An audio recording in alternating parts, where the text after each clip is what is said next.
You want to sign to a record label, huh? Well, you've got to make sure you go about it the right way. Alright, so you're a music artist with plans to take over the world, huh? Yeah, duh. That's why I'm here. Well, you've come to the right place. Let's go! Welcome to the I Am Northbound podcast. Your guide to dominating the new music industry. Now, if you've heard me before, you would have heard me say that you don't need a record label to make big things happen for your music, and that is absolutely true. You don't. But there might come a time in which you think a partnership with a record label is the right decision to propel you forward in your music career. And whenever that time comes, you've got to go about it the right way. The truth is, it's all about relationship management, and if you don't manage these relationships correctly, you're going to burn those bridges and not be able to cross them. So it's absolutely essential that you get this right. It's a delicate balance, but if you can master it, you can make big things happen for your music. But unfortunately, most music artists get it wrong, and that's what today's episode's about. Let's talk about the 5 reasons as to why most music artists fail when contacting record labels.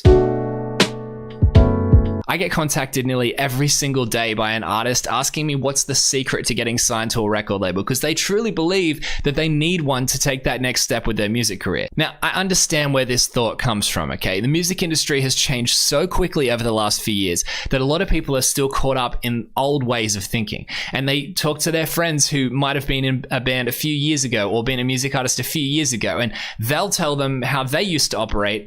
And the more modern day artists will assume that's how they should operate too. And that leads to a incorrect line of thinking in today's day and age. And it is true, the music industry is nothing like what it used to be, but record labels aren't as powerful either. Record labels are nowhere near the industry behemoths that they used to be just a few years ago. And it's because of that, it's even harder than it has ever been to get signed to a record label. I've seen music artists contact record labels after their first song. They'll record a demo, get so hyped on it and think it's the greatest thing to ever be heard on this earth, and will straight away want to contact record labels. I remember working with bands in my recording studio and overhearing their conversations while they're outside, and you'd be surprised how many of them were throwing around ideas of sending their demo that they were recording with me to record labels, even though it might have only been their first recording they've ever released to the world, because they seem to think that their music is just that good that anyone that hears it is going to love it just as much as they do. And that's why it's incredibly important to separate objective versus subjective thinking when it comes to your music. Don't look for shortcuts in this music industry, okay? Because record labels definitely are not it. You have to make sure that you've taken the time to grow first.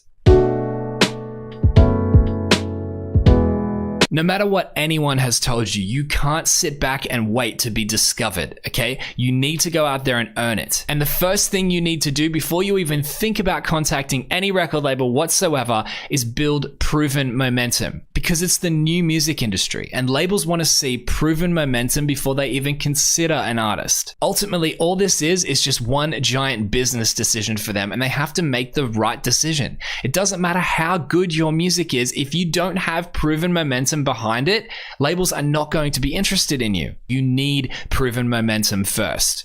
Great music without momentum will always lose to good music with momentum. So you have to build that proven momentum before you even think about contacting a record label. You have to make sure that there's a ton of engagement on your profile. You have to make sure that your followers are active and are willing to support you. You have to show that you're currently touring and playing shows and that you are filling those venues. And lastly, you have to make sure that you are bringing some form of income in. You have to prove to these record labels that you are a smart investment, because realistically, no matter how good your music is, you just can't expect a reply from them if they've never heard of you before.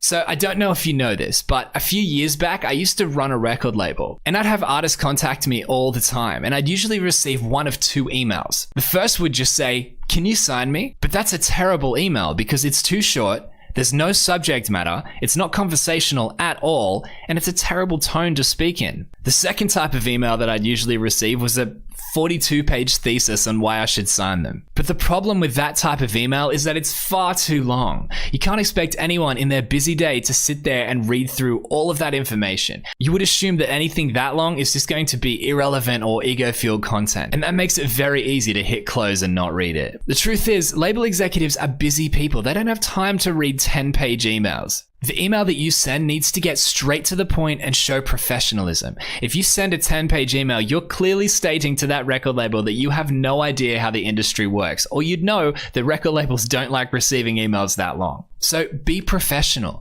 Don't include your bio as part of the body of your email or it will become too long. Make sure that's included as part of your EPK. And never ever attach any files to your email, okay? It just clogs up their inbox and makes them really mad. It may seem complicated because you might be thinking of it like a minefield that you make sure you don't step wrong or it might not work for you. But it really doesn't have to be that hard. We built a tool specifically for this at IamNorthbound.com. It's called the Essential Email Generator, and it's going to build you the perfect industry standard template to send out to anyone you want to contact in this industry. All you've got to do is fill in the information that's relevant to you and your music, hit generate, and it will build you the perfect email to send out to record labels. Emails pile up just like a letterbox. So to make sure that your email doesn't get lost among the others, you need to make sure that you send it at the right time. And to the right person too. Don't send any emails to the receptionist. Try to find exactly who you need to speak to and send it directly to them. Avoid gatekeepers at any cost. Before you send your email, you have to make sure that you understand the label you're contacting and the time zone that they're in. And then consider the day of the week that you're sending it. If you send your email at any time on the weekend, it's going to be read Monday morning. But the problem with that is your email is now competing with those 2 or 3 days worth of backed up emails, and now you're just competing with a sea of noise. Ideally, you'd want your email to be read on a Tuesday or a Wednesday around lunchtime, because that means they've had enough time to catch up on their Monday emails, but it's not the end of the week yet. And that's considering it on a week perspective, but consider it on a day perspective too. Lunchtime means that they've had time to catch up on their morning emails, but it's not yet the end of the day, which means that your email might be postponed and then eventually forgotten about. So ultimately, when it comes down to it, your goal is to make sure that whenever you send that email, it stands the best chance of being read immediately. No more sending emails late at night whenever it's convenient to you. You have to be thinking about who's receiving it on the other end if you want your emails to be read. Oh man, I see so many opportunities wasted by artists who don't follow up. Use an emailing service that allows you to see when the recipient has opened the email that you've sent. This way you know if your email's even been read. Now, sometimes if you send an email through and they're not interested, they might not open it intentionally. They might not be interested, but you won't know that unless you follow up. Don't be one of those artists that think that if you send an email and you don't immediately receive a reply, that the person on the other end isn't interested. Because the truth is, there is many degrees of interestedness, and you need to find where your recipient sits on that scale. And that means you must follow up. And the Essential Email Generator has the perfect templates for follow up too. So I mean, if you're not over at IamNorthbound.com using that thing, I don't know what you're doing, because it's free and it's really going to help you with your music career. So if you find that your recipient is opening your emails but not replying, they might be interested. They just might not have had time to write back to you yet. But again, you won't know unless you follow up. So I understand that when contacting a record label that you hope can do big things for your music career, someone that you really want to work with, the last thing you want to do is spam them. But following up is not spamming, okay? It's professional. Here's what you do. Send an email and wait 4 days. If there's no response, send a follow-up. If there's no response to that, wait 4 more days, then send a final email. If after that amount of time you've still received no response, they probably aren't interested. But then again, they might be. That's why I recommend to pick up the phone and make a call just to make sure. You never know. That phone call could change your life. So there's an art to sending emails to record labels, sure, but if you follow these 5 steps that I've given you today, you'll see the best chances of success. But you have to remember, before you send any emails, you have to make sure that you've shown proven momentum with your music before you can expect a record label to reply to you. I can't stress that enough. But chances are you can do more for your music career without needing a record label anyway. You know, we live in the best age to be a music artist. And in that time you spent emailing all those record labels and following up and making phone calls, you could have made some big things happen for your music by yourself. Don't think you need anyone else to make your music dreams happen. Thanks for listening to the I Am Northbound podcast. We'd love it if you would consider subscribing and leaving a comment or a review. It helps us more than you know. If you loved today's episode, please share it around. That way we can help even more artists change the world.